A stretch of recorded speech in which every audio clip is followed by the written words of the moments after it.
Y debes amar a tu prójimo como a ti mismo.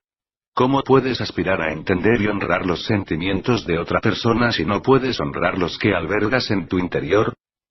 La primera pregunta en cualquier proceso de interacción con otra persona es ¿quién soy, y quién quiero ser, en relación con ello? A menudo no recordáis quiénes sois, y no sabéis quiénes queréis ser, hasta que probáis algunos modos de ser. He aquí por qué resulta tan importante honrar vuestros sentimientos más auténticos. Si vuestro primer sentimiento es negativo, el hecho de tener dicho sentimiento a menudo es suficiente para desecharlo.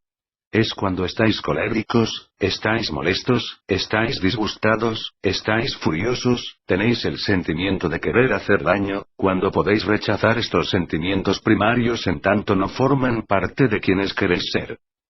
El maestro es aquel que ha vivido las suficientes de tales experiencias como para saber por adelantado cuál es su elección definitiva. No necesita probar nada. Ya ha llevado antes esa ropa, y sabe que no le sienta bien. No es la suya. Y, puesto que la vida de un maestro está dedicada a la realización constante del yo tal como uno mismo sabe que es, nunca albergará esos sentimientos que no le sientan bien. He aquí por qué los maestros se muestran imperturbables frente a lo que los demás llamarían calamidades. Un maestro bendice la calamidad, pues sabe que a partir de la semilla del desastre y de toda experiencia crece el yo. Y el segundo objetivo de la vida de un maestro es crecer siempre, ya que, una vez se ha realizado plenamente a sí mismo, no tiene otra cosa que hacer excepto ser más que eso. Es en esta etapa cuando uno pasa de la obra del alma a la obra de Dios, pues eso es lo que me corresponde a mí. Supondré, a efectos de nuestro análisis, que de momento estás en la obra del alma. Estás todavía tratando de realizar, de hacer real quien realmente eres. La vida yo te dará abundantes oportunidades para crearlo. Recuerda que la vida no es un proceso de descubrimiento, sino un proceso de creación. Puedes crear a quien realmente eres una y otra vez. En realidad, lo estás haciendo. Cada día. Sin embargo, actualmente no siempre responderás de la misma manera. Frente a una experiencia externa idéntica, puede que un día decidas ser paciente, amable y cariñoso en relación a ella. Y otro día puede que decidas enfadarte, ser desagradable y estar triste. El maestro es aquel que siempre responde de la misma manera. Y esa manera es siempre la opción más elevada. En esto, el maestro es inmediatamente previsible. Por el contrario, el discípulo es totalmente imprevisible. Se puede afirmar si alguien se halla en camino de ser maestro simplemente observando con qué grado de previsibilidad escoge la opción más elevada en respuesta o como reacción a una determinada situación. Por supuesto, esto plantea una pregunta: ¿cuál es la opción más elevada? Se trata de una pregunta sobre la que han girado las filosofías y las teologías del hombre desde el principio de los tiempos. Si la pregunta te interesa realmente, es que estás ya en camino de ser maestro, ya que lo cierto es que a la mayoría de las personas les interesa otra pregunta totalmente distinta. No cuál es la opción más elevada, sino cuál es la opción más beneficiosa. O bien cómo puedo reducir mis pérdidas al mínimo. Cuando se vive la vida desde el punto de vista del control de las pérdidas y la optimización de los beneficios, se pierde el auténtico beneficio de la vida. Se pierde la oportunidad. Se pierde la posibilidad.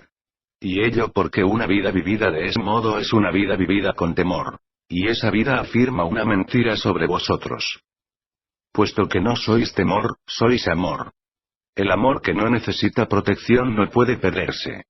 Pero nunca lo sabréis por propia experiencia si seguís respondiendo a la segunda pregunta, y no a la primera. Ya que solo una persona que piensa que hay algo que ganar o que perder responde a la segunda pregunta. Y solo una persona que contempla la vida de un modo distinto, que se ve a sí misma como un ser superior, que entiende que lo importante no es ganar o perder, sino únicamente amar o dejar de amar, solo esa persona responde a la primera.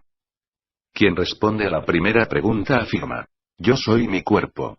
Quien responde a la segunda: yo soy mi alma. Quien tenga oídos para oír, que oiga. Pues te aseguro que, en el momento crítico de toda relación humana, solo hay una pregunta: ¿qué haría el amor? Ninguna otra pregunta es importante. Ninguna otra pregunta es significativa. Ninguna otra pregunta tiene la menor importancia para vuestra alma. Topamos aquí con un punto de muy delicada interpretación, ya que este principio de la acción basada en el amor ha sido muy mal interpretado, y esta mala interpretación ha dado origen a resentimientos y enfados, lo cual, a su vez, ha hecho que muchos se apartaran del camino. Durante siglos, os han enseñado que la acción basada en el amor se deriva de la decisión de ser, hacer y tener cualquier cosa que produzca el mayor bien a otro. Pero deja que te diga algo, la opción más elevada es la que te produce el mayor bien a ti mismo. Al igual que toda verdad espiritual profunda, esta afirmación se presta inmediatamente a una mala interpretación. El misterio se aclara un poco en el momento en que uno decide cuál es el mayor bien que puede hacerse a sí mismo. Y cuando se ha tomado la opción absolutamente más elevada, el misterio desaparece, el círculo se completa, y el mayor bien para uno mismo se convierte en el mayor bien para el otro. Puede que se necesiten varias vidas para entender esto, e incluso varias más para ponerlo en práctica, ya que esta verdad gira en torno a otra aún mayor. Lo que te haces a ti mismo, se lo haces al otro. Lo que le haces al otro, te lo haces a ti mismo. Y ello, porque tú y el otro sois uno. Y ello, porque no hay nada más que tú. Todos los maestros que han transitado por vuestro planeta lo han enseñado. En verdad, os digo que lo que hacéis a uno de mis hermanos más pequeños, me lo hacéis a mí. Sin embargo, para la mayoría de las personas se ha quedado simplemente en una gran verdad esotérica con escasa aplicación práctica. En realidad se trata de la verdad esotérica con mayor aplicación práctica de todos los tiempos. En las relaciones con los demás es importante recordar esta verdad. Sin ella, dichas relaciones resultarán más difíciles. Volvamos a las aplicaciones prácticas de este saber, y dejemos, por el momento, su aspecto puramente espiritual y esotérico. Muy a menudo, con la anterior interpretación, la gente, con buena intención y, en muchos casos, auténtico sentimiento religioso, hacia lo que consideraba que sería lo mejor para la otra persona. Lamentablemente, todo esto hacía que en muchos casos, en la mayoría de los casos, se continuara abusando del otro. Que continuaran los malos tratos y las disfunciones en las relaciones. Finalmente, la persona que trataba de hacer lo correcto para con el otro, perdonar enseguida, mostrar compasión, hacer continuamente la vista gorda ante determinados problemas y comportamientos, se convertía en una persona resentida, colérica y desconfiada, incluso ante Dios, pues ¿cómo puede un Dios justo pedir ese sufrimiento, esa tristeza y ese sacrificio interminables, aunque sea en nombre del amor? La respuesta es que Dios no pide eso. Dios pide únicamente que te incluyas a ti mismo entre aquellos a quienes amas. Pero Dios aún va más lejos.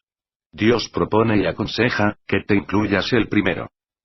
Y lo hago con plena conciencia de que algunos de vosotros llamarán a esto blasfemia, y, en consecuencia, no lo considerarán mi palabra, y que otros harán algo que quizás sea peor: aceptar que es mi palabra, y malinterpretarla o distorsionarla para sus propios fines, para justificar actos impíos. Te lo aseguro, ponerte a ti mismo en primer lugar, en su más elevado sentido, nunca lleva a realizar un acto impío.